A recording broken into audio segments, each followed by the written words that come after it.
बैठक में कोरोना संक्रमित मरीजों और उनके परिवार की मदद करने के निर्देश दिए थे। वहीं लालू के निर्देश के बाद पार्टी सदस्यों की ओर से नीतीश कुमार की सामुदायिक किचन का जवाब देने के लिए लालू की रसोई की शुरुआत की गई। अररिया में शुरू किए गए लालू किचन में जरूरतमंदों के लिए निःशुल्क भोजन उपलब्ध करवाया जा रहा है। हालांकि इस दौरान कोरोना की गाइडलाइन की धज्जियां उड़ते भी देखी गई।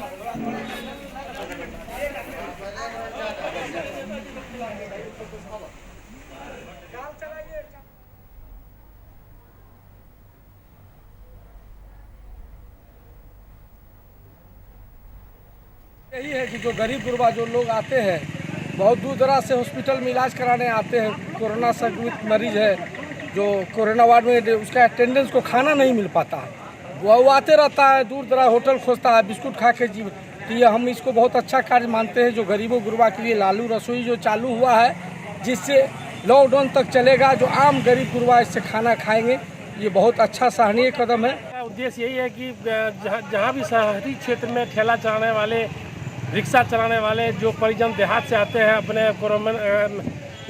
कोरोना संक्रमित जो पेशेंट लोग आते हैं, उनके परिजन जो आते हैं, खाने के लिए वो लोग बिलखते रहते हैं। मार्केट में सरकार की तरफ से कोई रसोई नहीं है, तो हम लोगों को राष्ट्रीय अध्यक्ष लालू जी के निर्देश के मुताबिक हम लोग हर जिला में, हर प्रखंड में जो है ये लालू रसोई चालू किए हैं, जिससे लोगों को भूखे नहीं मरने देंगे। इस खबर की तमाम जानकारी के लिए हमारे साथ संवाददाता विपुल विश्वास जुड़े हुए हैं। विपुल, लालू की रसोई की शुरुआत की गई है, जरूरतमंदों को भोजन उपलब्ध कराया जा रहा है। एक तरीके से कहा जा सकता है इससे कोरोना महामारी में काफी अच्छी पहल की गई है ये। जी, जिस तरह से देखा जाए तो मैंने राज्य सरकार के द्वारा भी सामुदायिक किचन की व्यवस्था की गई है। ठीक उसी के तर्ज पर लालू रसोई का भी आयोजन किया गया आरजेडी परिवार की ओर से।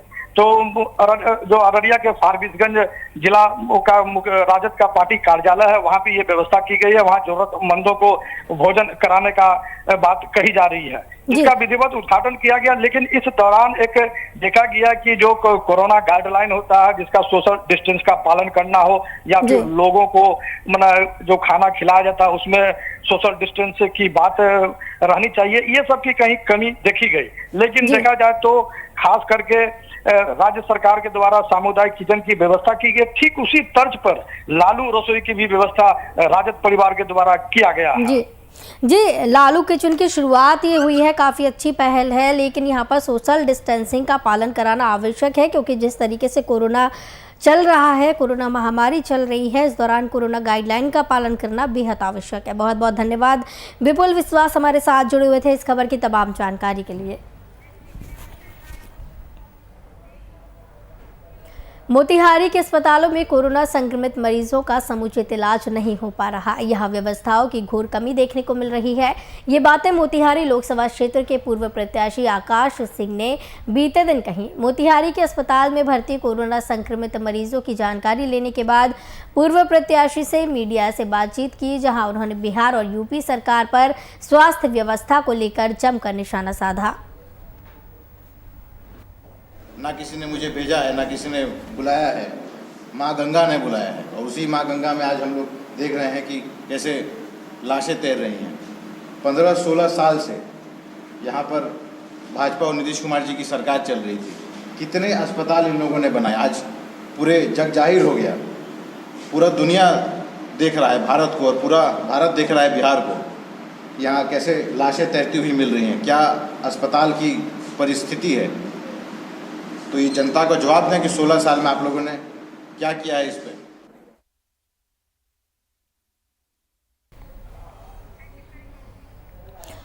तो आपको बता दें कि पूर्व लोकसभा प्रत्याशी का सीएम नीतीश पर निशाना साधा गया है। स्वास्थ्य व्यवस्थाओं को लेकर सरकार को आड़े हाथों लिया। बिहार और यूपी सरकार पर आकाश सिंह जमकर बरसे हैं। मोतिहारी के अस्पतालों में कोरोना संक्रमित मरीजों का समुचित इलाज नहीं हो पा रहा है, यहाँ व्यवस्थाओं की घोर कमी देखने को मिल रही है।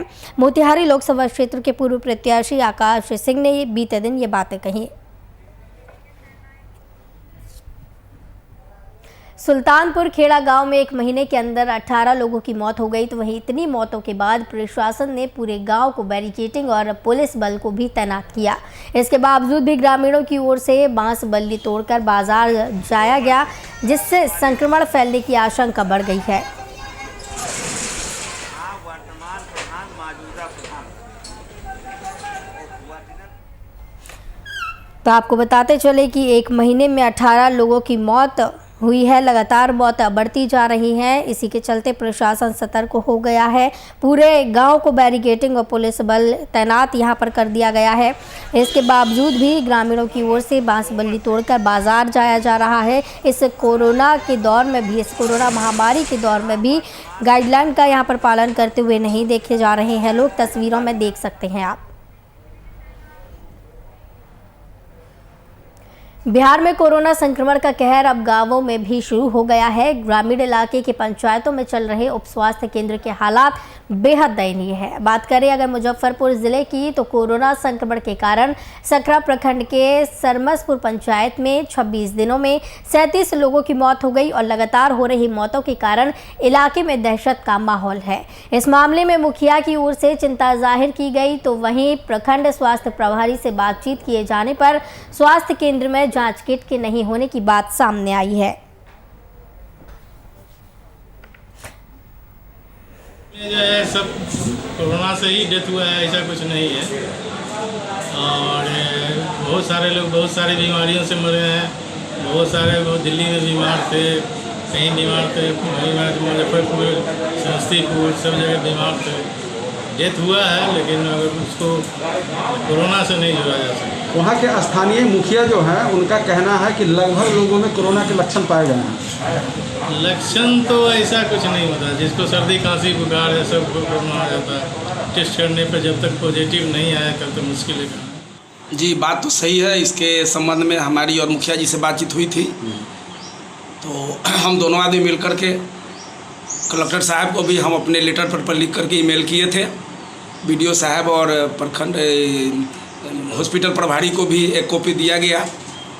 और अभी तक हमको लगता है कि शायद अभी हॉस्पिटल की तरफ से अभी तक के तो कोई लोग पदाधिकारी लोग नहीं आए हैं, लेकिन अभी मुखिया जी बताए हैं कि शायद जांच में लोग आया है। तो ये तीसरे या चौथा दिन हो गया है। 4 दिन से हम लोग इसके पीछे लगे। जानकारी के लिए हमारे साथ संवाददाता संजीव कुमार जुड़े हुए हैं। संजीव, कोरोना से 26 दिनों में 37 लोगों की मौत हुई है। चिंता इस दौरान बढ़ती जा रही है। जिस तरीके से कोरोना संक्रमण बढ़ रहा है, कहीं ना कहीं पंचायत के मुखिया ने भी चिंता जाहिर की है। बिल्कुल ऐसा, देखिए सकरा प्रखंड के सरमसपुर पंचायत में जो है वहाँ जांच नहीं हो रहा था और शहर में कोरोना का ग्राफ लगातार बढ़ते जा रहा था। उसके बाद देहाती इलाके में भी बढ़ना शुरू हो गया। वहाँ स्थानीय लोग जब पॉजिटिव हुए तो क्विक डॉक्टर से दिखा रहे थे और क्विक डॉक्टर से दिखाने के दौरान जो है उनकी मौत होते गई और लगातार मौत होते गई, लेकिन वहाँ जांच की व्यवस्था नहीं किया गया। पंचायत के जो मुखिया है वो भी डीएम को और स्वास्थ्य विभाग के भी खत लिखा, लेकिन उसके बावजूद भी जांच नहीं शुरू हुआ और 37 लोगों की मौत हो गई। गांव में काफी दहशत का माहौल बना हुआ है। हालांकि डीएम के आदेश पर आज टीम भी जाएगी और वहां जा कैंप लगाकर लोगों की जांच करेगी, लेकिन ग्रामीणों में काफी दहशत का माहौल बना हुआ है कि 37 लोगों की मौत हो चुकी है। कुछ लोग पॉजिटिव अभी भी है और होम क्वारंटाइन में जो है इलाज उनका चल रहा है, कुछ अस्पताल में भी भर्ती है। लेकिन जिस तरीके से हालात बने हुए हैं कोरोना महामारी के, वहां इस तरीके की लापरवाही का आना कहीं ना कहीं प्रशासन पर एक बड़े सवाल खड़े करता है। देखिए, जिस तरीका से वो वहाँ पर ही मौत का आंकड़ा बढ़ते गया और जिला प्रशासन को एक्टिव होना चाहिए था, वहाँ कैंप लगाना चाहिए था, जांच करना चाहिए था। बड़ी संख्या में लोग जो बाहर से हैं वो प्रवासी गांव में प्रवेश कर गए। शादी ब्याह भी गांव में हो रहा है, उसमें भी लोग कुछ शामिल हुए। इस दौरान जो है जो पॉजिटिव का ग्राफ है वो बढ़ता चला गया और मौत का ग्राफ भी बढ़ता चला गया। लेकिन स्वास्थ्य विभाग थोड़ा एक्टिव होता तो इतनी मौतें नहीं होती। लेकिन लोगों का कहना है, स्थानीय जनप्रतिनिधि का कहना है कि स्वास्थ्य विभाग इसमें पूरी तरीके से लापरवाही बरती है और लापरवाही के कारण आलम यह है कि 37 लोगों की मौत हो चुकी है। जी, बहुत बहुत धन्यवाद संजीव कुमार, संवाददाता हमारे साथ जुड़े हुए थे इस खबर की तमाम जानकारी के लिए। आपको बताते चले, पंचायत के मुखिया ने डीएम से भी गुहार लगाई है, चिंता जाहिर की है। 26 दिनों में 37 लोगों की मौत हुई।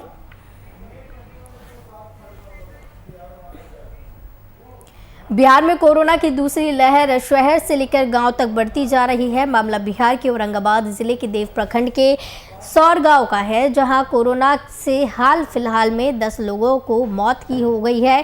केसौर गांव में कोरोना का कहर बरतने के बाद भी यहां सरकारी बदइंतजामी साफ झलकती है। स्थानीय ग्रामीणों ने बताया है कि गांव में जब 2 लोगों की कोरोना से मौत होने की पुष्टि हुई तो सरकारी गांव को कंटेनमेंट जोन बनाकर अधिकारी चले गए। उन्होंने कहा है कि अकेले इस गांव में 10 लोगों की मौत हो चुकी है। बावजूद यहां के लोगों की ना तो कोरोना जांच हो रही है और ना ही कोविड टीकाकरण किया जा रहा है। प्रशासन द्वारा किया गया, चिकित्सा पदाधिकारी द्वारा किया गया, इसके बावजूद भी रेड जोन तो करके वो चले गए। न सुविधा हम लोग को जांच की सुविधा मिला, न वैक्सीनेशन की सुविधा मिला, न दवाई का सुविधा मिला।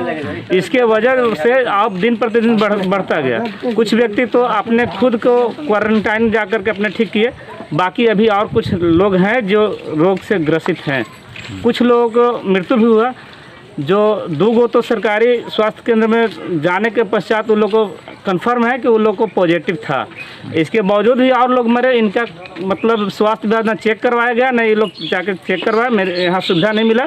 अब किस कारण मरे, या नेचुरल उनका मौत हुई या कोरोना से मौत हुआ, इसके बारे में कोई जानकारी हम लोग को। हाँ, हमें सूचना मिली थी कि वहाँ पे कोविड से 2 व्यक्तियों की डेथ हुई थी, तो वहाँ पे टेस्टिंग हम लोगों ने लगातार 3 दिन करवाई। इसमें 17 लोग के आसपास पॉजिटिव निकले थे। सभी के स्वस्थ हैं और हम लोग ध्यान रख रहे हैं। क्या संदेश देंगे उन लोगों को? अभी हम सभी लोगों को ये बोलेंगे कि अगर जरा भी तबीयत खराब होती है तो कृपया करके हमारी फैसिलिटी में आ जाएं। हम लोग यहाँ पे इलाज कर रहे हैं। अभी तक हमारे यहाँ पे 209 लोग जिनका कि ऑक्सीजन लेवल डाउन हो गया था, उनको हम लोगों ने ठीक करके ठीक किया है और डिस्चार्ज हो गए हैं। और इसी तरह से हम लोगों ने पूरे औरंगाबाद में अभी तक जो ऑक्सीजन लेवल डाउन नहीं हुआ है उसके अलावा भी 4 लोग हमारे यहाँ पर ठीक हुए हैं। तो सभी लोगों को डॉक्टर से परामर्श लेना चाहिए और समय पर अपना इलाज करना चाहिए।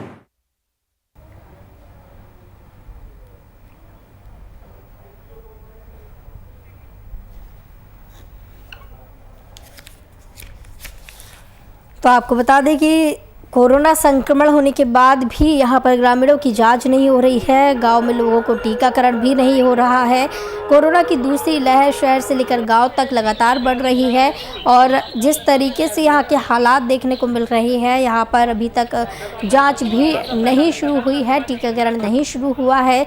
10 लोगों की मौतें हो चुकी हैं इस अकेले गाँव में, लेकिन फिर भी प्रशासन की नींदें नहीं खुल रही हैं।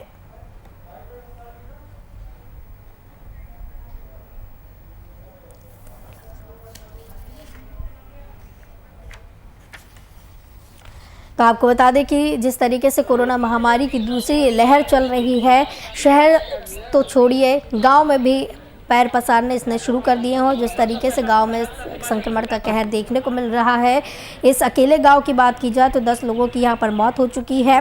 केसौर गांव में कोरोना का कहर बरतने के बाद भी यहां पर सरकारी बदइंतजामी देखने मिल रही है। लापरवाही अपनी चरम सीमा पर है। कोरोना जाँच तक यहाँ पर नहीं शुरू हुई है और जिस तरीके से यहाँ गांव के हालात देखने को मिल रहे हैं, 10 लोगों की मौत के बाद भी यहाँ पर सरकार की नींद नहीं खुली है।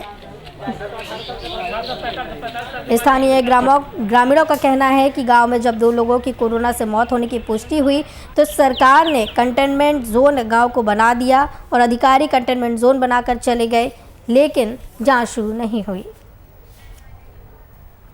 संपूर्ण देश में कोरोना महामारी की दूसरी लहर के भयंकर रूप लेने से ऑक्सीजन की कमी को लेकर मरीजों को परेशानी का सामना करना पड़ रहा है।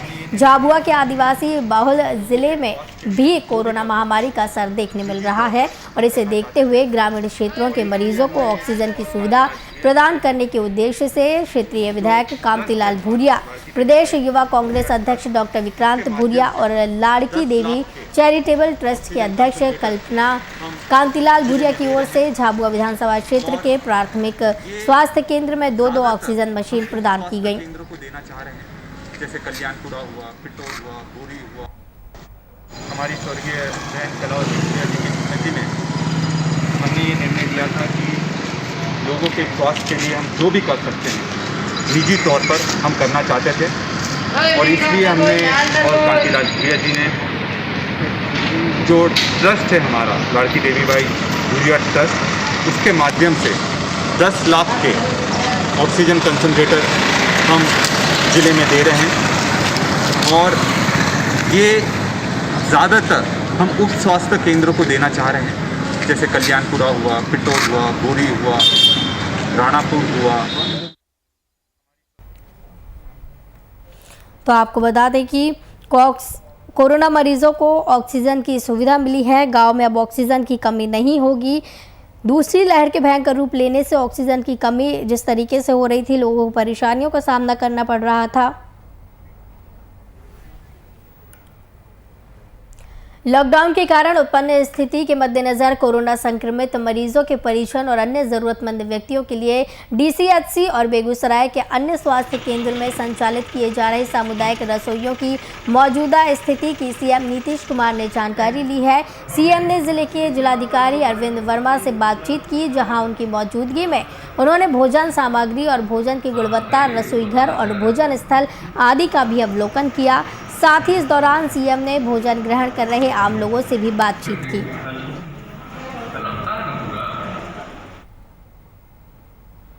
लॉकडाउन के समय में कोई असहाय व्यक्ति है, कोई व्यक्ति भूख से न मरे, उसको देखते हुए सरकार के निर्देश के आलोक में सामुदायिक किचन चलाया जा रहा है। तो बेगूसराय जिला में कल तक 6 सामुदायिक किचन चल रहे थे। आज एक जगह और प्रारंभ हुआ है, मझौल में भी। तो इस तरह बेगूसराय नगर निगम एरिया में 3 जगह चल रहा है, बाकी 4 वन मंडल में एक प्रारंभ हो गया है।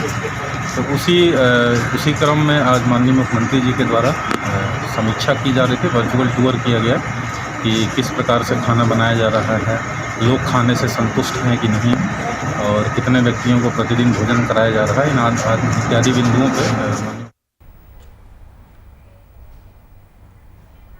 मुजफ्फरपुर जिले में कोरोना की दूसरी लहर के साथ साथ ब्लैक फंगस के मामलों में भी बढ़ोतरी देखने को मिल रही है। इस फंगस को लेकर जिले में अलर्ट जारी कर दिया गया है। इस मामले में जिलाधिकारी प्रणव कुमार ने अस्पतालों को ब्लैक फंगस के नए मरीजों की जानकारी जिले के सिविल सर्जन से साझा करने के निर्देश दिए। साथ ही इस पर प्रशासन एवं स्वास्थ्य विभाग को चौकसी बरतने के निर्देश भी दिए।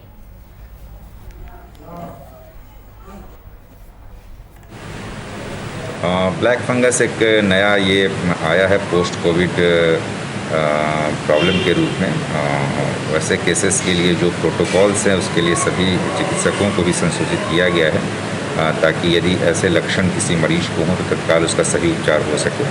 तो ये व्यवस्थाएं भी देखी जा रही हैं।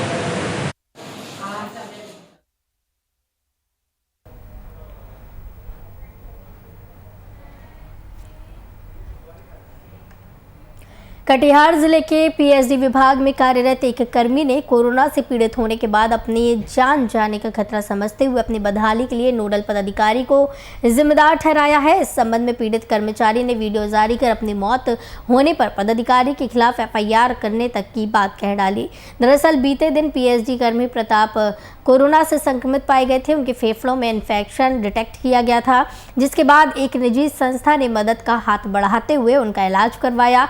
पीड़ित प्रताप ने कोरोना संक्रमण को मात देने के बाद एक वीडियो जारी कर संस्था के प्रति आभार व्यक्त किया। अगर मुझे कुछ होता है तो नोडल पदाधिकारी पूनम पासवान, सरोज पासवान मेरे मौत का कारण होंगी, जिन्होंने मुझे बाध्य किया है। मैं सारे लोगों को ये मैसेज दे रहा हूँ, किसी ने कुछ सुनने की जवाबदेही सरोज पासवान ने नहीं किया है।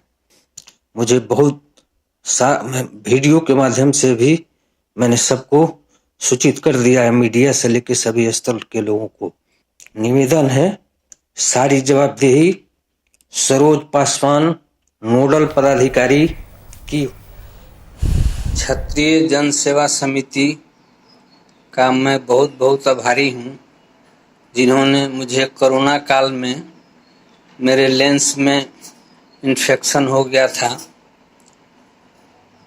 समिति द्वारा मेरा समुचित इलाज कराया जा रहा है और डॉक्टर भानु जी का बहुत बड़ा योगदान है, जो कि मृत शरीर में भी उन्होंने आत्मा डालने का प्रयास किया। प्रताप मल जी का एक वीडियो वायरल हुआ था कि वो शारीरिक रूप से बहुत अस्वस्थ है, कोरोना पॉजिटिव हो गए हैं और उनके घर पर उनको मतलब सेवा मुहैया कराने के लिए कोई भी लोग नहीं है उनके साथ। ऐसी स्थिति में उनके वीडियो को देख करके क्षेत्रीय जन सेवा समिति के हम सभी सक्रिय कार्यकर्ता उनके स्वास्थ्य के प्रति चिंतित हुए और उन्हें जो है डॉक्टर भानु से दिखलाया गया और चांद पैथोलॉजी जो है निःशुल्क जो है उनका पूरा जांच किया। और क्षत्रिय जन सेवा समिति के हम जितने सदस्य हैं इन लोगों ने आपसी मतलब कि सहयोग से उनके इलाज का पूरा खर्चा वहन किए और नतीजा है कि आज हम सबों के बीच वो पूर्ण रूप से स्वस्थ होकर के हैं।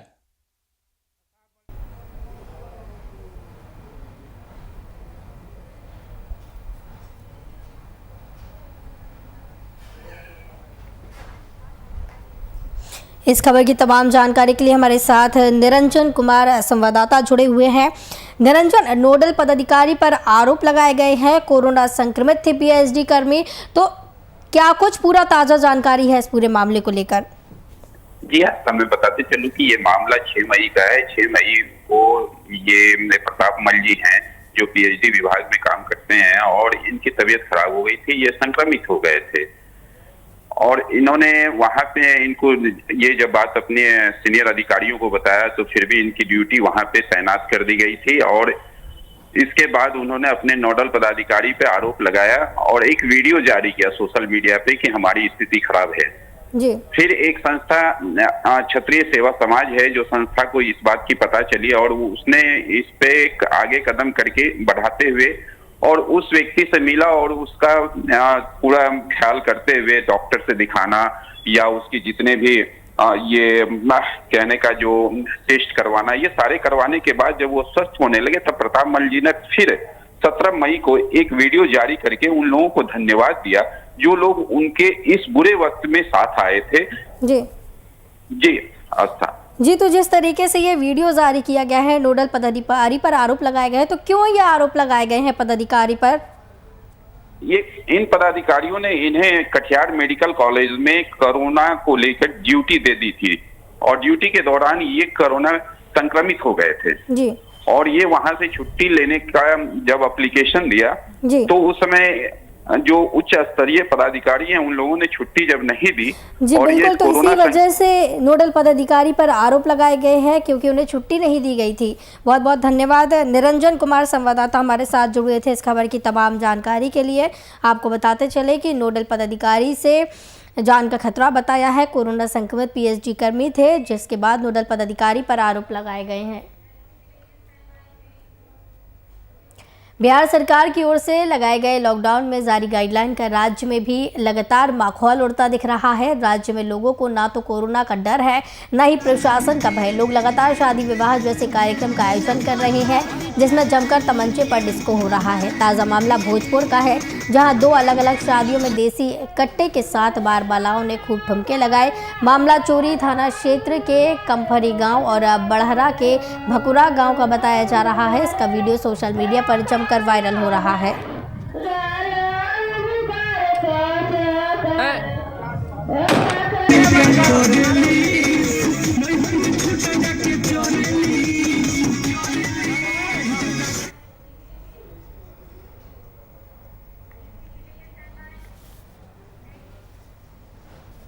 मुंगेर में अवैध हथियार की तस्करी करने वाले 2 लोग पुलिस के हत्थे चढ़े हैं। मुंगेर एसटीएफ को मिली गुप्त सूचना के आधार पर छापेमारी करते हुए पुलिस ने हथियार के साथ डिलीवरी देने के लिए भागलपुर जा रहे 2 लोगों को गिरफ्तार किया है। ये गिरफ्तारी जिले के तुरंत बरियापुर थाना क्षेत्र से हुई है। वहीं जांच पड़ताल में पुलिस ने गिरफ्तार युवकों के पास से 15 अर्धनिर्मित पिस्टल समेत कई सामान को जब्त किया।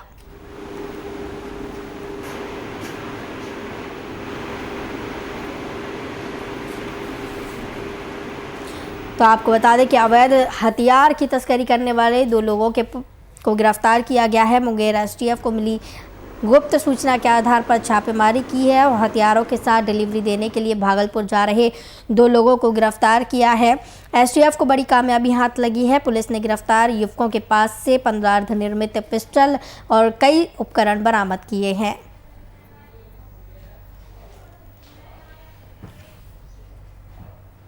खबरों का सिलसिला लगातार जारी रहेगा। मुझे दीजिए इजाजत, नमस्कार।